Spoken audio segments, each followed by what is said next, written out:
Hello, and welcome to the second part of my Gesso workshop.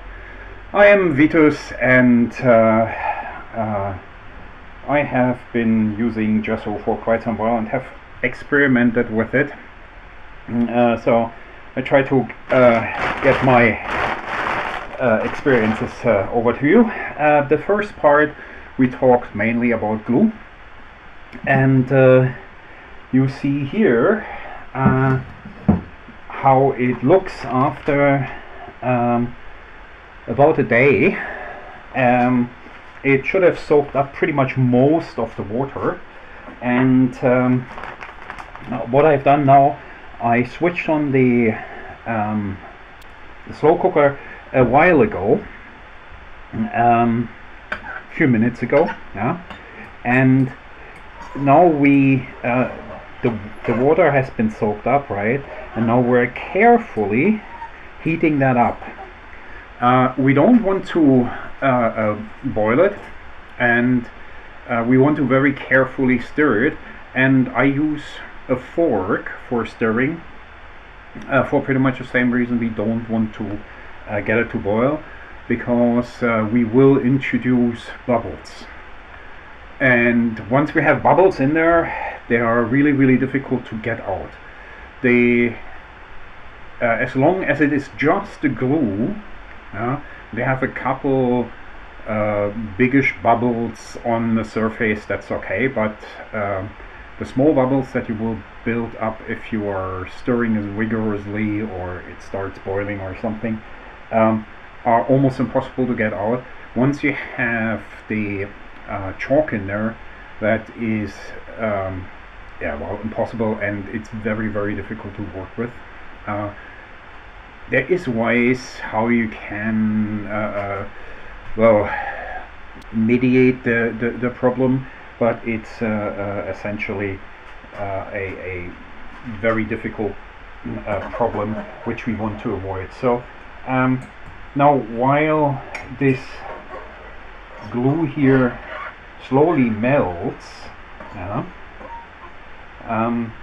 we can talk about the other ingredients, and that is chalk. Chalk, calcium carbonate, is being used for all kinds of stuff. You can buy it in art supplies as whitener. However, I prefer to use chalk of Bologna, Gesso di Bologna, and the reason for that is that it is actually not just calcium carbonate, but it's also calcium sulfate, and it combines the qualities of chalk and of plaster of Paris, while it is still nice and soft and easy to carve. It can also be polished much better than the chalk, than calcium carbonate chalk. And it is actually quite a traditional thing to do for board paintings. If you just start, use whatever you got, as long as it's mostly calcium carbonate and has no foreign substances other than calcium sulfate in it. That's okay. You can also add pigments. For instance, if you use gesso for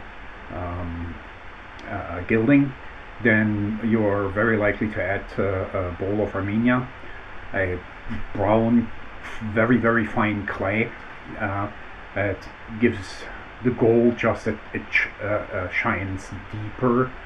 And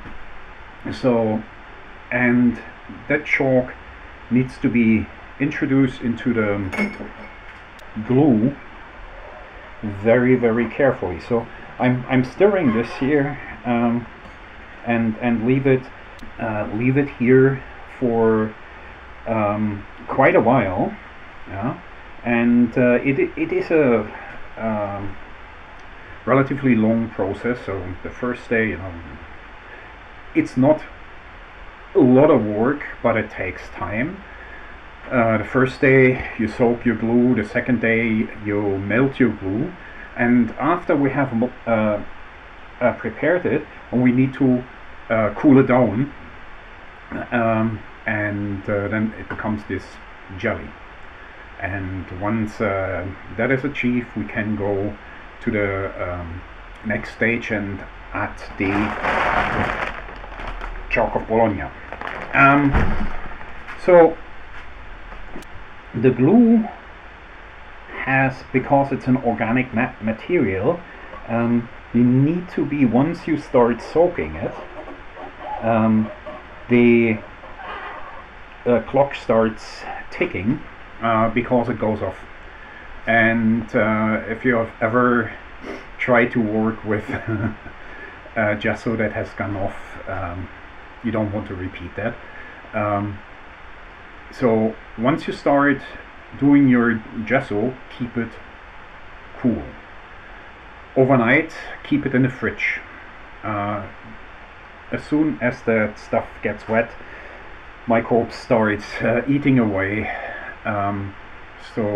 Ideally, if you have a separate fridge that has nothing else but art supply in there, then once it's melted, and once you're done with your work, put a lid on it, stuff it right in the fridge. You have about from getting it soaked to when you want to have it used up, about 10 days. If you keep it cool, maybe a little bit longer, but if you leave it out on a nice warm summer day, it's 3-4 days, and then it starts going off. You will notice that when your gesso goes black on the bottom and starts smelling even more unpleasant than animal glue usually smells. So I'm giving this a stir here, and we'll come back in a while, and we'll see how this has developed here. So not so much later, we see here that that it is almost completely molten, but we also see that there is still a few bits and pieces in here. We could now try to fish them out and see that we and throw it to a sieve or something. The problem with that is that we would also likely introduce more bubbles than we want to. And you see, it's very very difficult. Although I'm stirring very gently, there is a few very small bubbles already swimming on top.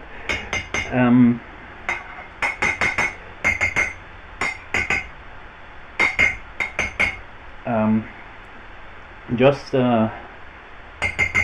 slightly banging on the rim here will actually, if there's some bubbles hanging on to these bits, will make them pop to the top. So I just leave it a little bit here until it is completely molten, whatever, and until all these little blobs are done. I probably heat it up to about 60-65 degrees and leave it there for a while, maybe even bring it to 70, because that will kill quite a lot of microorganisms that lasts a little bit longer, because I'm not quite sure I will use up all of it this weekend. So if I heat it up a little bit more, then it might actually last longer, and I can use up all of it next weekend. It is actually not a bad idea to leave a lid on it most of the time when you're not working with it, because you don't want to introduce any foreign particles. They show up in the gesso and make working with it more difficult, and you really don't want it. I see you tomorrow morning, and I'm going to have a look at that nice jelly there, and at the process to get the chalk in there without bubbles.